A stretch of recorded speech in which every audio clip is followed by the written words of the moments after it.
or deficiency where I'm creating the hindrance or my team is creating the hindrance for their self-development, then I absolutely will move them out. Absolutely very difficult person to have relationship with people who are not going to be in the United States, despite the shortcomings that the Pakistani so-called professionals or lack of professionalism. hiring.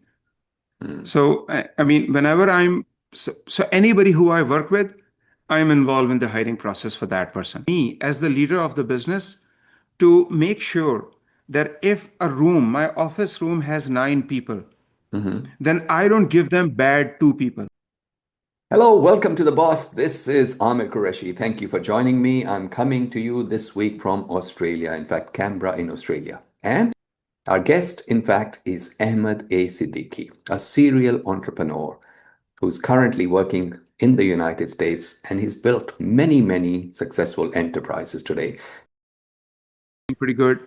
And then one new thing that happened for me is like in January of 2025. So at IT Verticals, we have a lot of healthcare. We had a lot of healthcare clients.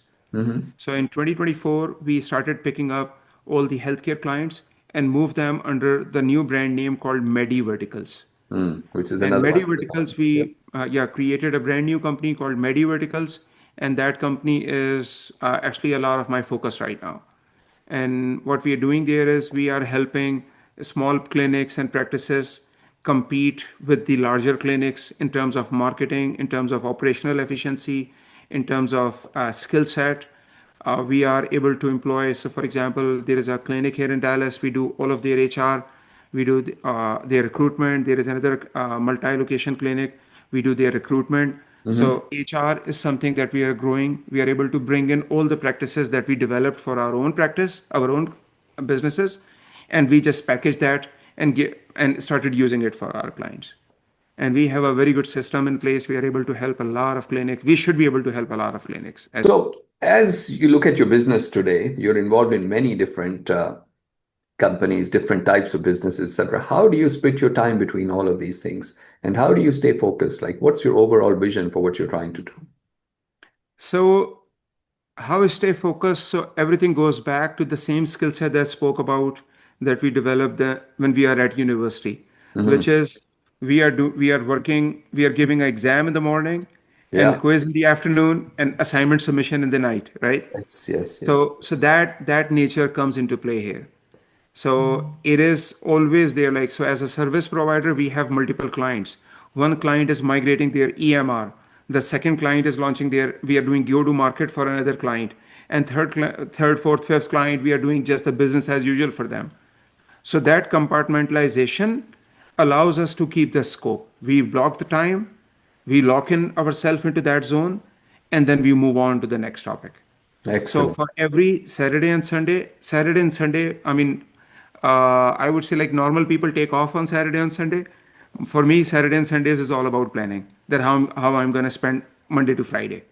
Okay. So Friday is pretty relaxed day for me, but generally, like I mean, my Monday to Thursday is very locked in, and all of the planning happened during the weekend.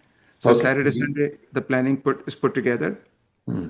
and the whole week is ready for that. So you're So investing a lot of time in planning, even at this stage of your business and so on, making sure that things stay on track. yes, so it's all about planning, right? Honestly speaking, I don't do a lot of work. It's my team that delivers the work. Hmm.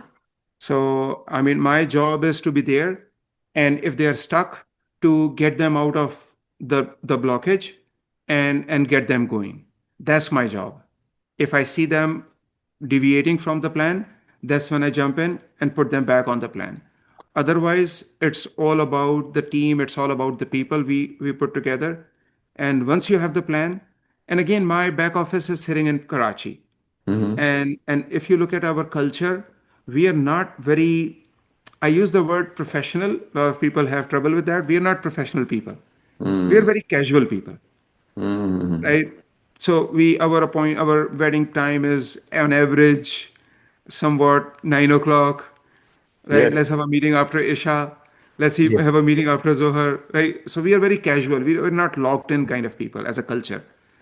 So I have that challenge, and that's why I have to work with my team a lot to help them set up the plan. And once they have the plan, they are good in execution. They can Oh, execute, they can do the job, they can deliver the job.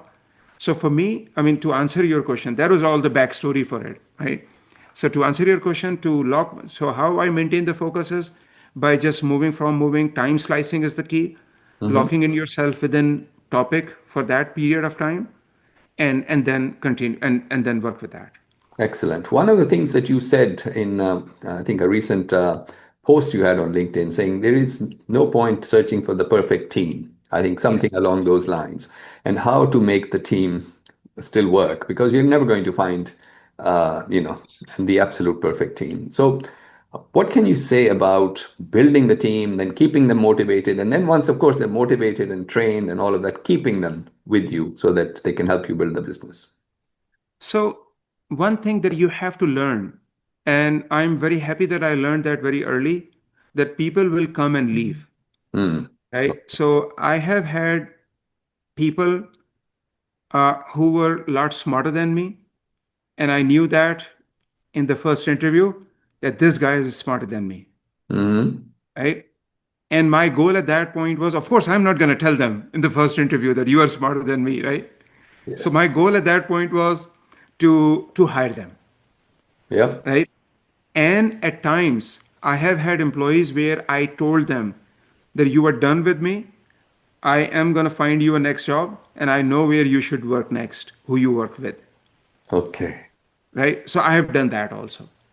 So like at no point of time, I'm going to be selfish and say that, okay, you should lose because I'm making more money on you, right? So there Mhm. is an intellectual growth that people are going to need, and there is a financial growth that people are going to need. You Mm. can easily cover the financial growth, right? But intellectual growth is not something that you can cover very easily. Yeah. And whenever I see that intellectual growth or deficiency where I'm creating the hindrance or my team is creating the hindrance for their self development, then I absolutely will move them out. I will work them with them transition plan, help them move out. And what happened is that I have had people who worked for me in 2010, 11, 12, and if I'm stuck in something today, I just send them a text message and they're kind enough to just invest their time and help me out there. That's really good.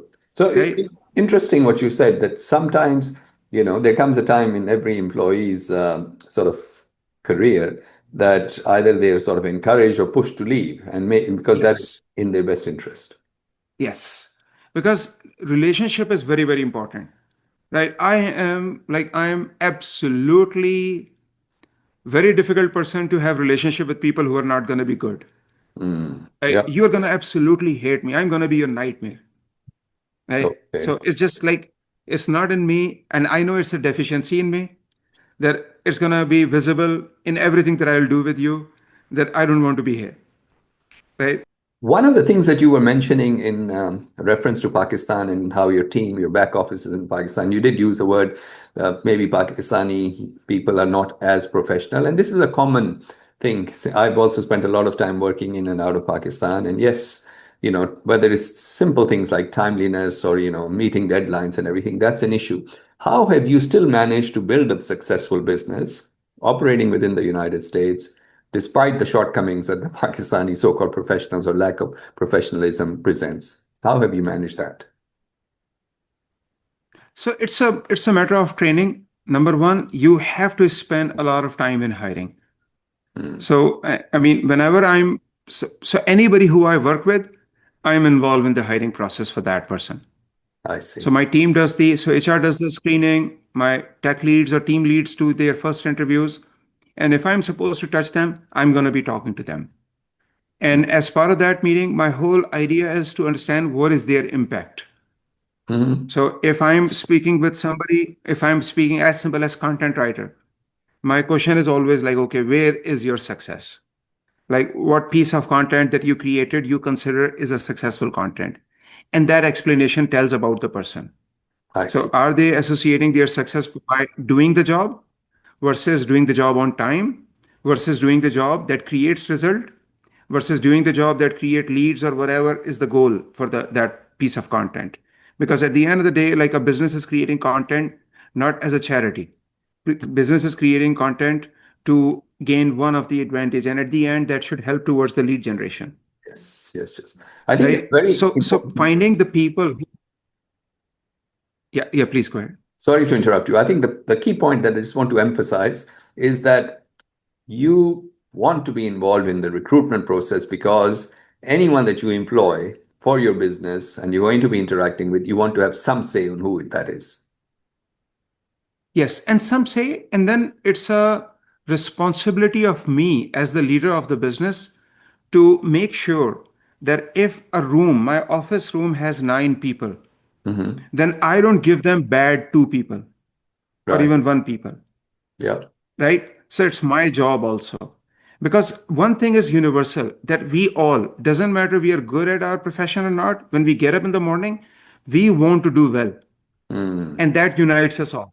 Like everybody in the world wants to do well for themselves and want to do well for their parents, want to do well for their children, for their spouses. Yes. Everybody wants to do well, right? But at the same time, a lot of people do a shitty job every day, Yes, that's a right? very So, good and a lot of observation. people get fired for doing a shitty job every day, Yes. right? So it's not anything intentional, right? There is like some exception, but it's something that is outside of their control, and Mm. that's why they are in the situation where they are getting doing a poor job, what it is. So as a leader of the business, that is our job, Mm. and I am always scanning to find the odd person. So we have a culture. We are very disciplined people. I discipline is the most important thing that I focus on, and if discipline is wrong, I don't let them stay in my company, Right. right? Discipline, if discipline is bad, doesn't matter how good you are, you're not working with us, Mm. right? So that has been a challenge, that what I call that diva effect, right? So if somebody's good at one thing, they think they're good at everything, right? Yes. And everybody's supposed to deal with their nonsense around that, right? So we don't deal with that. So Oh, we lose some talent because of that, but at the same time we preserve the culture, we preserve the discipline, we preserve the team, yes. and that has been the secret, I think, for us so far. Excellent. So, with almost 2 decades now of working essentially as an entrepreneur with few gaps where you ended up working for other companies like the American Express we spoke about, what would you say has been the most difficult part of business, being in business and keeping yourself motivated? What has been the challenge? The people side, Okay, right? So at times you encounter certain people who are so difficult to work with that it takes a toll on you. right. You can recover from financial losses. Financial losses never get on my nerves. Like Mhm. I mean, I lose money. Okay, I'll make again. Right? That's how my brain works. Yeah. Right? That financial loss is not that big of a problem. And so I'll give you one example. So there is a guy who used to work for me in Pakistan, and I brought him here on H-1B, Hmm. and he was working for my company, and he was pain in the ass, man. Like he thinks like I'm alive because of him, Okay. Yes. right? Forget, like, I mean, I eat because of him, right? Sometimes you get to work with people, and at that point, that was very early in my career, and I'm talking about 2008, 9, and I was like, okay, yeah, this is. I was trying to fix it, Hmm. and that's when I learned that there are certain type of people who are just not a good fit for you. Yes. Even that person was getting up in the morning and wanting to do a good job for their family, like good guy. If you minus that, before he worked for me and after he worked for me, he was all right. But I had to cut him off. I said, okay, yeah, keep the client, just change the job. I don't want to work with you. And Mm. then it got better after that. But Excellent. every single engagement with him was very draining. Yes. So the most difficult part is to end up with a partner like that in the business. Oh, yes. Yes. That's actually very, very difficult. Very difficult. right? So having an employee like that or having a partner like that. So if you are employing that person, it's going to be draining. If you have a partner like that who is not on the same wavelength, you want to find partners who are going to complement you, Mm. right? That is very important. But at the same time, you have to have same moral values. You have to have same similar wavelength. Otherwise, it becomes draining. Yes, absolutely. And for me, like for example, I'm going to learn something new from today. You from today, you will not even know that, and I will learn it, and I will take notes of that, and I'm going to adapt it. And next time you say, "Oh, I do the same way," and I will laugh at you. Yeah, I know you do the same way. That's so actually very interesting what you said about the fact that the most difficult aspect of building a business and maintaining it is the people factor. And I think increasingly when I look back even in my own life, it's the people thing. And what finally drove me away from owning a business and running it and becoming more of a self uh, let's say one man show as opposed to having this sort of stuff I used to have is the people factor. That really used to cause me stress, keep me awake at night, and Yes. it's the most difficult part. But if you can get it right, then of course that's how you grow the business as well.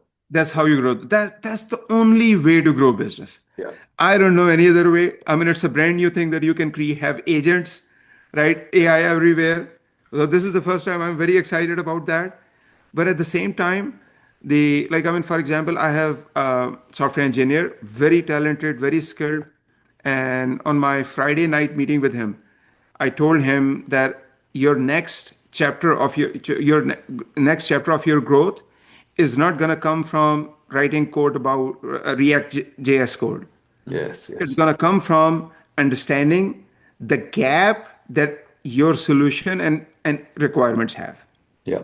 That's very right? true. Because how much code you can write, that ChatGPT and Claude and other agents are going to write far superior code than me and you, Yes. right? And they're already writing all the code.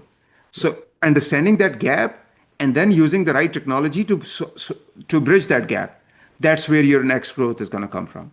So actually, since you raised this issue, and we're getting almost to the end of the podcast, but a couple of key things I want to ask you, especially with the Pakistani younger generation, um, their perspective.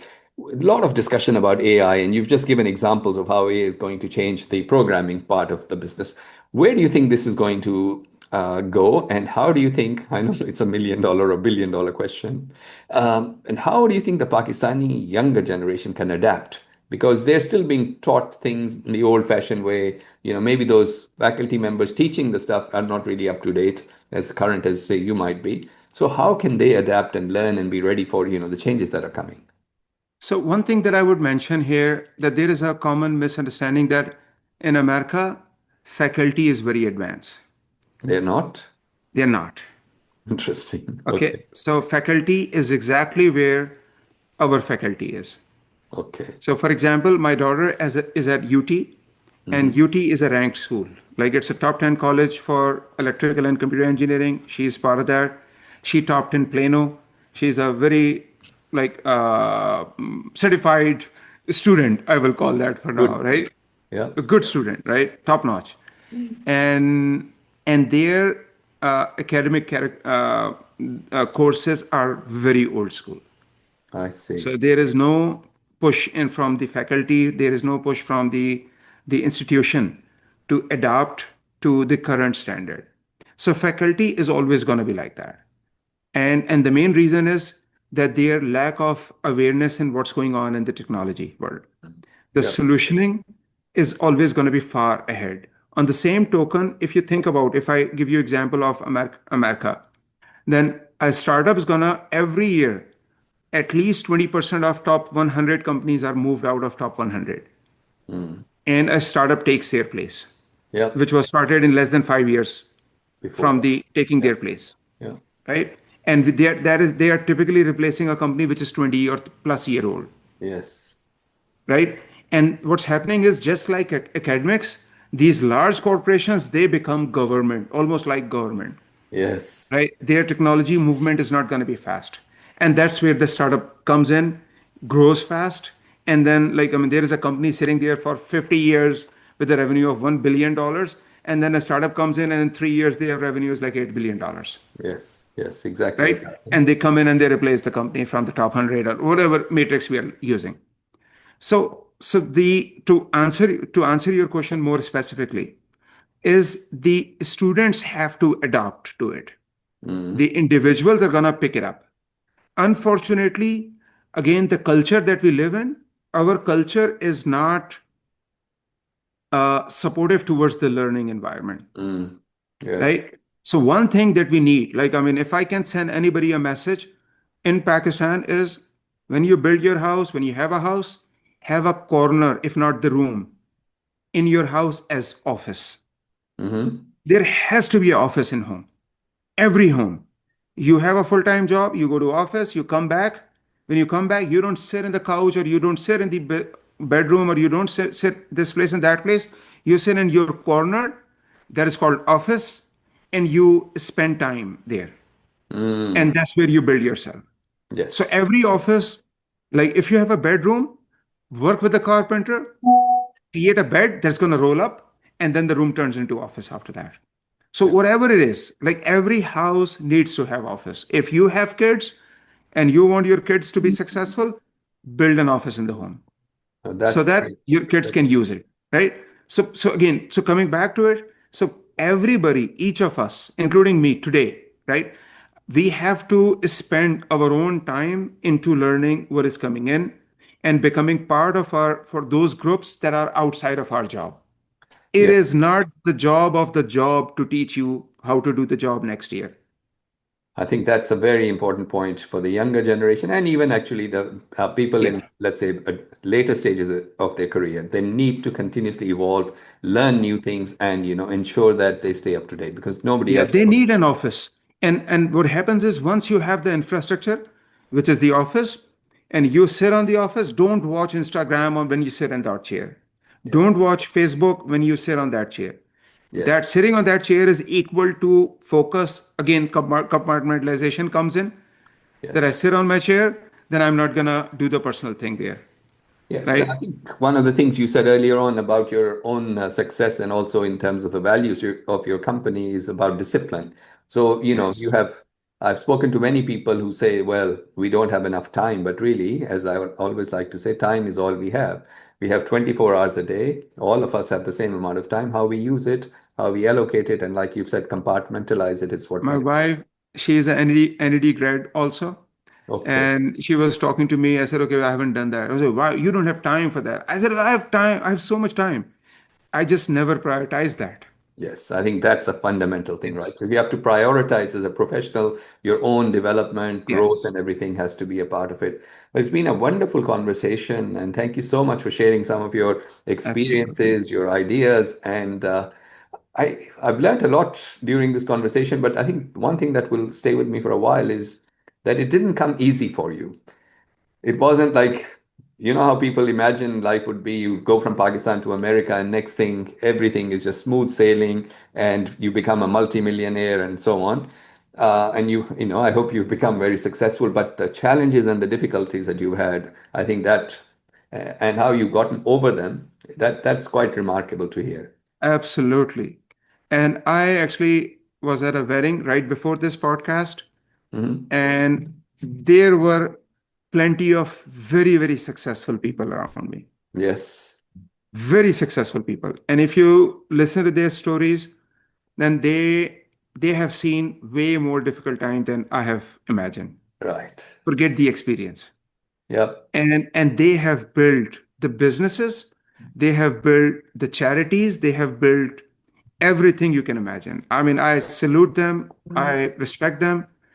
They have done wonderful stuff in their life.